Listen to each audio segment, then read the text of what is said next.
Hello friends, ಎಲ್ಲರಿಗೂ ನಮಸ್ಕಾರ. ಕವಿತಾ ಕಿರಣ ಲೋಕಕ್ಕೆ ನಿಮ್ಮೆಲ್ಲರಿಗೂ ಮತ್ತೊಮ್ಮೆ ಸ್ವಾಗತ. ಹಿಂದೂಗಳು ಆಚರಿಸುವಂತ ಪ್ರಮುಖ ಹಬ್ಬಗಳಲ್ಲಿ ಯುಗಾದಿಯು ಕೂಡ ಒಂದು ಅಂತಾನೆ ಹೇಳ್ಬೋದು ಸ್ನೇಹಿತರೆ. ಇದನ್ನ ಹೊಸ ವರ್ಷ ಅಂತ ಆಚರಣೆಯನ್ನ ಮಾಡ್ತೀವಿ. ಈ ವರ್ಷ ಯುಗಾದಿ ಹಬ್ಬ ಯಾವಾಗ ಆಚರಣೆಯನ್ನ ಮಾಡ್ತೀವಿ, ಹಾಗೆಯೇ ಆಚರಣೆಯ ಮಹತ್ವವೇನು ಮತ್ತು ಐತಿಹಾಸಿಕ ಹಿನ್ನೆಲೆ ಏನು ಎಂಬುದರ ಒಂದು ಸಂಪೂರ್ಣ ಮಾಹಿತಿನ ಇವತ್ತಿನ ವಿಡಿಯೋದಲ್ಲಿ ತಿಳ್ಕೊಳ್ಳೋಣ ಸ್ನೇಹಿತರೆ. ಹಾಗಿದ್ರೆ ಯಾರೆಲ್ಲ ನಮ್ಮ ಚಾನಲ್ನ ಫಸ್ಟ್ ಟೈಮ್ ನೋಡ್ತಿದ್ರೋ, ಇನ್ನೂ ನಮ್ಮ ಚಾನಲ್ನ ಸಬ್ಸ್ಕ್ರೈಬ್ ಮಾಡ್ಕೊಂಡಿಲ್ಲ ಅಂದ್ರೆ ಸಬ್ಸ್ಕ್ರೈಬ್ ಮಾಡ್ಕೊಂಡು ನೋಡಿ. ಈ ವಿಡಿಯೋ ಇಷ್ಟ ಆದ್ರೆ ಒಂದು ಲೈಕ್ ಕೊಡೋದನ್ನ ಮರಿಬೇಡಿ ಸ್ನೇಹಿತರೆ. ಬನ್ನಿ ಆಗಿದ್ರೆ ವಿಡಿಯೋನ ಶುರು ಮಾಡೋಣ.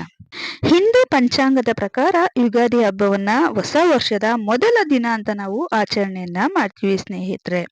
ಈ ಕಾರಣಕ್ಕಾಗಿಯೇ ಈ ಒಂದು ಯುಗಾದಿ ಹಬ್ಬವನ್ನ ಹಿಂದೂಗಳು ಹೊಸ ವರ್ಷ ಅಂತ ಆಚರಣೆಯನ್ನ ಮಾಡ್ತಾರೆ. ಪ್ರತಿ ವರ್ಷವೂ ಕೂಡ ಪ್ರಪಂಚದಾದ್ಯಂತ ತುಂಬಾ ಹೆಮ್ಮೆಯಿಂದ ಸಂತೋಷ ಸಡಗರದಿಂದ ನಮ್ಮ ಹಿಂದೂಗಳು ಆಚರಿಸುವ ಹಬ್ಬ ಅಂತಂದ್ರೆ ಯುಗಾದಿ ಹಬ್ಬ. ಬೇವು ಬೆಲ್ಲವನ್ನ ಹಂಚುವ ಮೂಲಕ ಯುಗಾದಿ ಹಬ್ಬವನ್ನ ಎಲ್ಲರೂ ಕೂಡ ಸಂಭ್ರಮಿಸ್ತಾರೆ. ಇದು ಯಥೇಚ್ಛವಾಗಿ ನಮ್ಮ ಕರ್ನಾಟಕದಲ್ಲಿ, ತಮಿಳುನಾಡು, ಆಂಧ್ರ ಪ್ರದೇಶ, ತೆಲಂಗಾಣ ಮತ್ತು ಗೋವಾ ಕೆಲವೊಂದು ಭಾಗಗಳಲ್ಲಿ ಯುಗಾದಿ ಹಬ್ಬವನ್ನ ಆಚರಣೆಯನ್ನ ಮಾಡುವಂತದ್ದು ವಾಡಿಕೆ ಸ್ನೇಹಿತರೆ. ಪ್ರತಿ ವರ್ಷ ಕೂಡ ಮಾರ್ಚ್ ಅಂತ್ಯದಲ್ಲಿ ಅಥವಾ ಏಪ್ರಿಲ್ ತಿಂಗಳ ಆರಂಭದಲ್ಲಿ ಯುಗಾದಿ ಹಬ್ಬವನ್ನ ನಾವು ಆಚರಣೆಯನ್ನ ಮಾಡ್ತೀವಿ.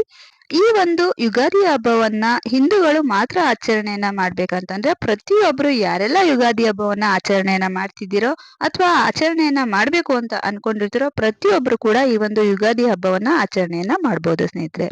ಹಾಗಿದ್ರೆ ಯುಗಾದಿ ಹಬ್ಬ ಅಂತಂದ್ರೆ ಏನು ಅಂತ ನಾವು ತಿಳ್ಕೊಳ್ಳೋಣ.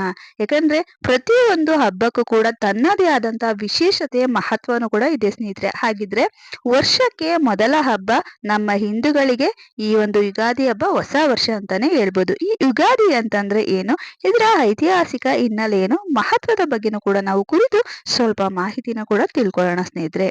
ಯುಗದ ಆದಿ ಅಂದ್ರೆ ಹೊಸ ಯುಗದ ಆರಂಭವನ್ನ ನಾವು ಯುಗಾದಿ ಅಂತ ಕರಿತೀವಿ. ಯುಗ ಅಂದ್ರೆ ವರ್ಷ ಮತ್ತು ಆದಿ ಅಂದ್ರೆ ಆರಂಭ ಅಂತ ಅರ್ಥ ಆಗುತ್ತೆ ಸ್ನೇಹಿತರೆ. ಇದು ಸಂಸ್ಕೃತದ ಒಂದು ಮೂಲದ ಪದವಾಗಿದೆ.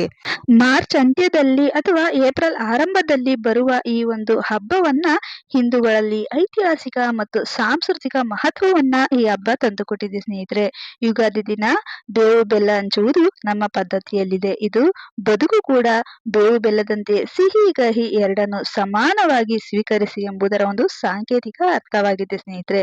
ಈ ದಿನ ಮನೆಯನ್ನೆಲ್ಲ ಚೆನ್ನಾಗಿ ನಾವು ಅಲಂಕಾರವನ್ನ ಮಾಡಿ, ತೋರಣಗಳಿಂದ ಅಲಂಕಾರವನ್ನ ಮಾಡಿ, ಸಿಹಿ ನೈವೇದ್ಯ, ಸಿಹಿ ತಿಂಡಿ ತಿನಿಸುಗಳೊಂದಿಗೆ ಈ ಹಬ್ಬವನ್ನ ಕುಟುಂಬ ಸಹಿತ ಆಚರಿಸುವಂತ ಒಂದು ಶುಭಕರವಾದ ವರ್ಷದ ಮೊದಲ ಹಬ್ಬ ಅಂತಾನೆ ಹೇಳ್ಬೋದು ಸ್ನೇಹಿತರೆ. ಹಿಂದೂ ಪುರಾಣದ ಪ್ರಕಾರ ಬ್ರಹ್ಮದೇವರು ಈ ದಿನ ವಿಶ್ವವನ್ನ ಸೃಷ್ಟಿಸಿದರು ಅಂತ ಹೇಳಲಾಗುತ್ತೆ. ನಂತರ ಅವರು ದಿನಗಳು, ವಾರಗಳು, ತಿಂಗಳುಗಳು ಮತ್ತು ವರ್ಷಗಳು ಅಂತ ಸೃಷ್ಟಿಸಿದರು. ಆದ್ರಿಂದ ಯುಗಾದಿಯನ್ನ ವಿಶ್ವ ಸೃಷ್ಟಿಯ ಮೊದಲ ದಿನ ಅಂತ ಹೇಳಲಾಗುತ್ತೆ ಸ್ನೇಹಿತರೆ. ಹಾಗಾಗಿ ನಮ್ಮ ಹೊಸ ವರ್ಷವಾದಂತ ಯುಗಾದಿ ಹಬ್ಬವನ್ನ ಪ್ರತಿಯೊಬ್ರು ಕೂಡ ಈ ಬಾರಿ ಕುಟುಂಬ ಸಮೇತರಾಗಿ ಸುಖ ಸಂತೋಷ ಸಡಗರದಿಂದ ಈ ಯುಗಾದಿ ಹಬ್ಬವನ್ನ ಪ್ರತಿಯೊಬ್ರು ಆಚರಣೆಯನ್ನ ಮಾಡಿ ಸ್ನೇಹಿತರೆ.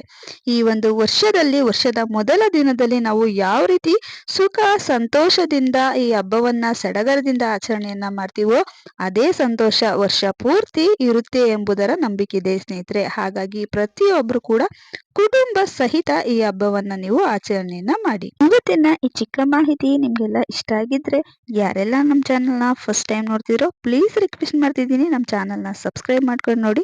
Thank you.